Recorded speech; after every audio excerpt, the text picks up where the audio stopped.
Group 1 paper leak అయినప్పుడు ఆ chairman TSPS chairman Janardhan రెడ్డికి నీకేమన్నా సంబంధం ఉందా లేదా, దానికి లైవ్ డిటెక్టర్కి వస్తావా?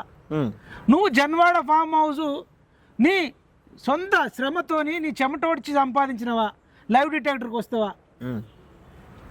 లేదంటే అప్పట్లో డ్రగ్స్ కేసులో దొరికిన సినిమా హీరోలు హీరోయిన్లతో నీకు ఎటువంటి సంబంధాలు లేవా, లైవ్ డిటెక్టర్కి వస్తావా? వాళ్ళు నిజాయితీ పర్లా, వాళ్ళందరిని ఎందుకు వదిలేసినావు?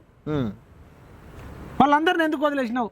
నువ్వు, మీ నాన్న, మీ అక్క, మీ చెల్లె, మీ అన్న, లేకపోతే మీ బావ, మీరందరూ కూడా ఒక్క రూపాయి అవినీతి చేయకుండా, అధికారాన్ని దుర్వినియోగం చేయకుండా, చట్టాలను దుర్వినియోగం చేయకుండా డబ్బులు సంపాదించారు. లైవ్ డిటెక్టర్కి వస్తావా? సూపర్ సినిమా అని అనుకుంటా, అందులో ఆలిగానికో ఎవరికో పెడతారు. లైవ్ డిటెక్టర్ నువ్వు టెస్ట్ చేసుడు కాదు, లైవ్ డిటెక్టర్ నిన్ను టెస్ట్ చేస్తుంది. నువ్వు ఏ ఒక్కటి అబద్ధం చెప్పినా నేను లోపటేస్తారా? మీ నాన్న దళితుని సీఎం చేస్తానడా చేయన్నాడా? నువ్వు లైవ్ డిటెక్టర్కి వస్తావా రావా? మీరు అప్పట్లో మెగా డిఎస్సి వస్తుంది త్వరలో అని చెప్పి మీ నాన్న అసెంబ్లీలో 11,000 డిఎస్సి జాబులు వేస్తా అని వేయలేడు, దానికి లైవ్ డిటెక్టర్కి వస్తారా? బంగారు తెలంగాణ చేస్తా అని బద్మాష్ తెలంగాణ చేసి, బతుకులేని తెలంగాణ చేసి, ఇప్పుడు ఇంకా మంచిగా అయింది అంటున్నావు, దానికి లైవ్ డిటెక్టర్కి వస్తావా?